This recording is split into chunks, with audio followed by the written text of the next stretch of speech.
So let's set the scene. The year is 2026, and the world of cars? Well, it's gone quiet. The loudest sounds you hear on the street are the hums and whirs of electric motors. They become the new soundtrack of our cities. We kind of traded the drama of the drive for the sheer efficiency of the commute.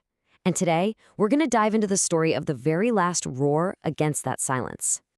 And let's be totally clear, it really was a war for the soul of the automobile. In the Electron, it absolutely won.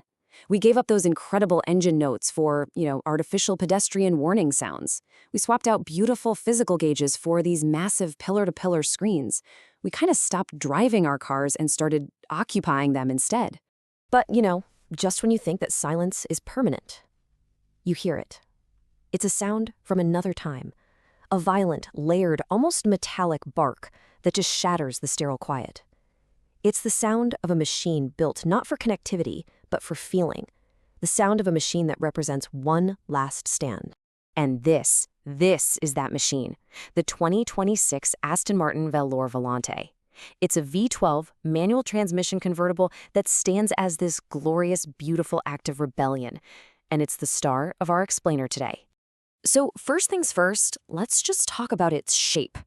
We're living in an era of these efficient aerodynamic soap bars, right? Cars designed to just maximize every last bit of battery range. But the Valour, it is deliberately, wonderfully different. What's so fascinating here is this complete clash in philosophy. The 2026 standard, it's all about software, screens, and super slippery aerodynamics. The Valour Volante just chooses the exact opposite path. It's all about a sculptural, aggressive form, a mechanical, touch-focused experience, all designed to maximize one thing and one thing only, your emotional response. And that, my friends, makes this car a true anachronism.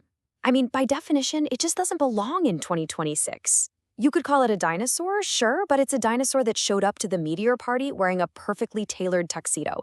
It's beautiful because it's so out of time.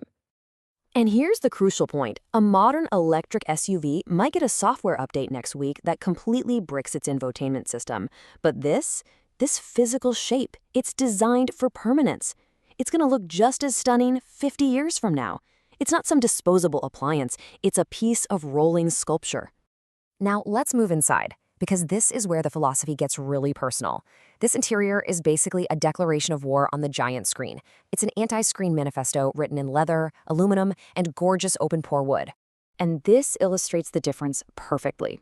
Okay, in your typical 2026 EV, a simple task like turning on the heated seats means you're swiping through 3 different submenus on a giant screen. In the Valour Volante, you turn this heavy, beautiful metal dial, and it gives you this solid mechanical clunk. One action, one result. It's just so satisfying. This brings us to a whole new definition of luxury for 2026. It's not about having the most complex software or the biggest screen anymore. True luxury is the absence of friction.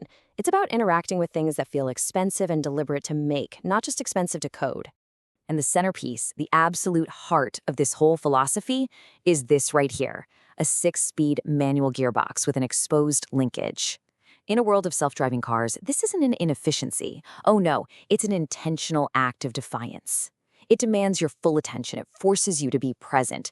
You simply cannot be doom-scrolling TikTok while you're driving this car. It's impossible.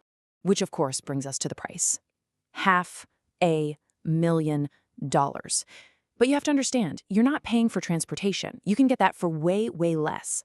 What you're paying for is this very specific, very rare analog experience. And now we get to the main event, the entire reason this car even exists, the drive. This is the ultimate payoff. It's the symphony at the heart of this analog machine. And it's right here where raw data and pure feeling have their final epic showdown. So let's be real for a second. On paper, the numbers, well, they don't exactly seem to favor the Aston. Your typical high-performance EV in 2026 can hit 60 miles per hour in a neck-snapping 2 seconds flat. The Valour Volante, it takes a leisurely 3.5. So why in the world would anyone want the slower car? Because it was never, ever about the numbers. An EV's acceleration is silent, it's violent, and yeah, it's incredibly impressive. But this is pure theater. It's a performance from the very moment you press that start button. It's an experience that an electric motor, just by its very nature, can't possibly replicate.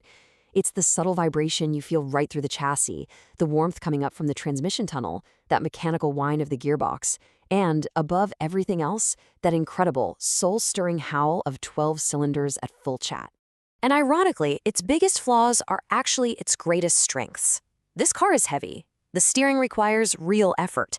It doesn't have a whole suite of digital nannies to save you if you get it wrong. The car places all the responsibility, all the control squarely back in your hands. And that, right there, that is the ultimate thrill. So it all brings us back to that central question.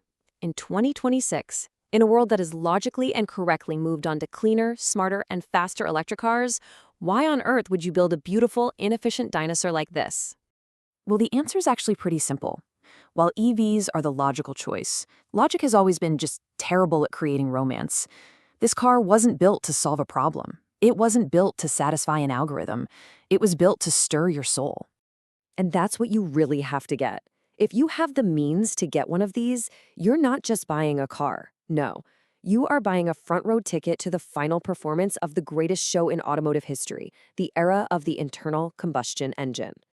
So yeah, the show may be over. The house lights are coming up and the world has moved on. But for those lucky few who actually get to witness it, believe me when I say this, the encore is absolutely spectacular.